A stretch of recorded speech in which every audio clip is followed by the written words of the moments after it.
안녕하세요. 이상튜브입니다. 중국이 괌에 위치한 미군 앤더슨 공군기지와 유사한 장소에 대한 공격을 시뮬레이트한 인민의 반군 공군의 동영상이 주목을 끌고 있습니다. 이 동영상은 중국 소셜미디어 웨이보에 중국 인민의 반군 공군이 올린 영상으로 공대지 미사일 KD-63 혹은 순항미사일 CJ-10 대형 순항미사일로 보이는 미사일을 탑재한 중국 공군의 폭격기 H-6K가 중국 기지를 날아가 적 항공기 기지를 향해 탑재한 미사일을 발사해 파괴한다는 내용입니다. 그런데 순간적으로 비치는 적 기지의 활주로 레이아웃이 미군 앤더슨 공군 기지와 비슷해 중국이 어디를 공격할 수 있는지를 여실히 명시하고 있습니다. 원래 미군 앤더슨 공군 기지는 중국과 북한에 가장 가까운 괌에 있는 거점으로 2004년부터 16년간 지속적으로 미 공군의 전략 폭격기가 배치돼 중국과 북한을 정조준하다 올해 4월 전략 폭격기의 전방 배치가 중단되었습니다. 미 공군의 설명에 따르면 미국 본토에 위치한 마이노트 공군기지로 전략 폭격기를 옮겨놓고 필요에 따라 전 세계에 파견시키기 때문에 미국의 군사적 영향력은 줄어들지 않을 것이라고 주장하고 있습니다.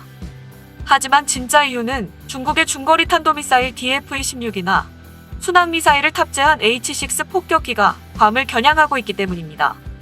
더욱이 중국이 개발 중인 H-6 전략 폭격기에 탑재할 수 있는 급초음속 미사일이 완성되면 3,000km 떨어진 목표를 수분 내에 타격할 수 있다고 중국은 주장하고 있습니다. 중국 무기들의 스펙이 자신들이 발표한 스펙보다는 떨어진다고 하더라도 전략적으로 가치가 높은 B2와 B1 그리고 B-51을 괌에 전방 배치해 놓기에는 위험성이 높아 미국 본토로 폭격기를 돌려보낸 것이라고 미국 언론들은 분석하고 있습니다. 요컨대 중국 인민의 반군 공군이 공개한 동영상은 미 공군의 우려를 증명한 것이라 할 수 있으며 이 노골적인 동영상의 내용은 미국뿐 아니라 전 세계에 충격을 주고 있습니다. 아마도 중국으로서는 대만에 대한 미국 개입에 반발의 동영상을 제작했겠지만 미국 언론들은 앤더슨 공군기지의 공격을 모의 실험한 동영상은 미국 대통령 선거에 출마한 바이든 후보의 중국에 대한 생각을 바꿔놓을 수도 있다고 언급하고 있어 주목됩니다. 미국의 민주당 대선 후보인 바이든은 재선을 노리는 트럼프 대통령과 달리 중국을 적대자로 부르는 것을 거부하고 있어 트럼프 진영은 그를 친중국적이라고 비판하고 있습니다. 그러나 바이든은 트럼프 대통령의 방식과는 다른 방법으로 중국을 압박해 가겠다고 말하고 있지만 아무래도 과격한 방법을 선택한 트럼프 대통령보다는 좀 더 소프트한 노선으로 가게 될 것이라고 비춰지고 있습니다. 그러나 중국군이 공개적으로 미국 영토에 대해 무력 행사를 시사하고 나서 바이든 민주당 대선 후보가 중국을 적대자로 인정할 가능성이 점쳐지고 있습니다. 이러한 이유로 미 언론들은 바이든 민주당 대선 후보의 발언을 주시하고 있으며 만약 바이든의 입에서 중국은 미국의 적대자라는 말이 튀어나오면 미국 대통령 선거에도 영향을 미칠지도 모릅니다. 앞서 설명한 미국 괌에 위치한 앤더슨 공군기지에 대한 설명을 덧붙이자면 괌에서 미국의 폭격기가 떠난 태평양 지역의 군사적 균형의 추를 맞추기 위해 미국은 호주를 선택한 것으로 보입니다. 미 공군은 앞으로도 필요에 따라 태평양 지역에서 폭격기 운용을 계속해 나가겠다고 밝히고 있으며 당분간 미 본토를 거점으로 폭격기 운용이 이루어질 것으로 보입니다. 다만 미 공군에는 괌의 대체지로 불리는 호주의 틴달 공군기지가 있습니다.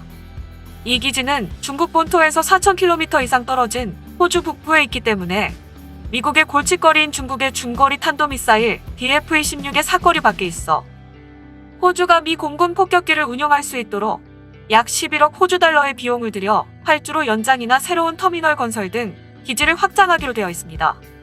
하지만 완공 자체는 2027년경으로 예정되어 있어 당분간 폭격기를 미국 본토로 후퇴시켜둘 수밖에 없습니다. 그러나 기지 완공 후 다시 미국의 전략 폭격기를 중국의 앞마당에 배치할 예정이어서 태평양 지역에서의 군사적 균형 변화는 일시적이라는 것이 미국 공군의 견해입니다. 그런 괌에서 호주로의 미국 전략 폭격기의 이동 배치를 중국은 어떻게 볼까요? 1996년 대만 해협 위기 때 중국은 미국 해군의 압도적인 항모 전력 앞에 꼼짝도 못했지만 이번에는 중국이 처음으로 힘으로 미군을 후퇴시킨 셈이기 때문에 반접근 지역 거부 전략인 A2AD 전략 아래 키워온 군사력의 방향이 틀리지 않았다고 자신하고 있을 것입니다. 그리고 이번 건으로 기세가 오른 중국은 미국 해군의 남중국해 후퇴를 적극적으로 노려올 것입니다. 중국은 항모함대와 미사일로 압박을 계속하면 괌과 같은 이치로 미국 해군이 남중국해를 포기할지도 모른다고 생각해도 이상할 게 없습니다. 그러나 미 해군이 남중국해에서 후퇴해버리면 중국이 매립해서 만든 난사군도 인공섬을 중국 영토로 인정하는 꼴이 되어버립니다. 게다가 이 섬의 중거리 탄도미사일인 DF-26을 반입하면 호주의 틴달 공군기지는 다시 DF-26의 사정권에 들어가게 됩니다. 이렇게 되면 미국 공군은 폭격기를 다시 미 본토로 후퇴시켜야 하기 때문에 미 해군이 괌과 같은 논리로 후퇴할 가능성은 거의 없을 것입니다. 이러한 이유로 중국은 괌에 배치되었던 미국의 폭격기를 본토로 후퇴시켜 태평양 지역의 군사적 균형을 중국에 유리하게 만들었습니다. 하지만 호주의 틴달 공군기지가 일부라도 가동을 시작하면 균형의 추는 다시 미국으로 기울기 때문에 남중국해에서 미 해군을 물리치지 않는 한 중국이 유리한 상황을 유지하기 어렵다고 할 수 있습니다. 더욱이 중국의 문제는 트럼프 대통령이 구소련과 맺었던 중거리 핵전력 조약에서 탈퇴했다는 것입니다. 그동안 미국은 지상 배치형 중거리 탄도미사일이나 순항미사일을 금지해왔기 때문에 이 협정에 참여하지 않은 중국은 미국보다 원거리 공격에서 일방적으로 유리한 상황이었습니다. 하지만 앞으로는 미국도 중국과 마찬가지로 중거리 탄도미사일이나 사거리가 긴 순항미사일을 개발할 것이기 때문에 폭격기의 거점인 항공기지만을 노리는 전략으로는 미국의 접근을 막기 어려울 것입니다. 미국은 중거리 탄도미사일이나 순항미사일을 개발하여 호주 북부에 분산 배치해두면 폭격기에 의존하지 않고 남중국해의 인공섬을 공격할 수 있게 됩니다. 과연 중국이 핸디캡을 잡힌 미국과 어떻게 싸워나갈 것인지 주목됩니다.